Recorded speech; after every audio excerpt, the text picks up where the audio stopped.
The old Ford vs Holden rivalry isn't what it was while local manufacturing was steaming along, but the battle still matters to many. Therefore it's interesting to note that Ford convincingly outsold Holden in Australia last month, for just the second time since 1999. Ford Australia sold 7617 vehicles here last month, up 15.7%.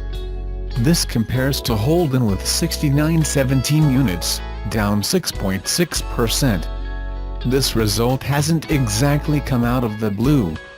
Ford last beat Holden in April 2016, but since then it has run the latter very close, just a 2-unit gap last month. Year-to-date, YTD, Holden leads Ford 32,840 versus 31,852. Though the latter's sales are down 10.4% while Ford's are down 0.7%. Driving Ford sales was the Ranger Ute, which was the second most popular vehicle in the country last behind its Toyota Hilux rival, and ahead of the Corolla. The Ranger managed 4069 units, 3384 being the expensive 4X4S. Meaning this commercial vehicle represented 53% of Ford's total. Holden's Ranger rival, the Colorado, managed a respectable 1924 sales and actually grew its volumes substantially. Holden also sold 353 Commodore Utes. Amazing, it was the 18-month-old Mustang that was Ford's number 2 vehicle last month, with a simply staggering 1351 sales, many of which were satisfying extant orders.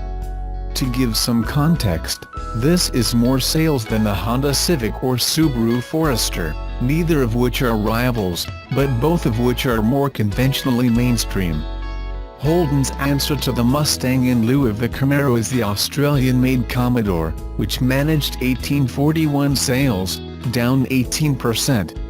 Making up the numbers for Ford were the Escape medium SUV on 537, Focus small car on 469, Everest SUV on 378, Mondeo midsize car on 236, Ford Transit Range on 197, the Axe Territory large SUV on 138, Battling Fiesta City car on 118 and the EcoSport crossover on 104.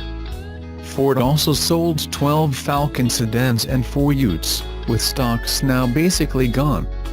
Holden's stronger players beyond the Colorado and Commodore Ute were the Astra small car with 835, Captiva large SUV on 726, Trax crossover on 488, Trailblazer SUV on 297, Barina City car on 282, Spark Micro car on 113 and the Dying Caprice on 48.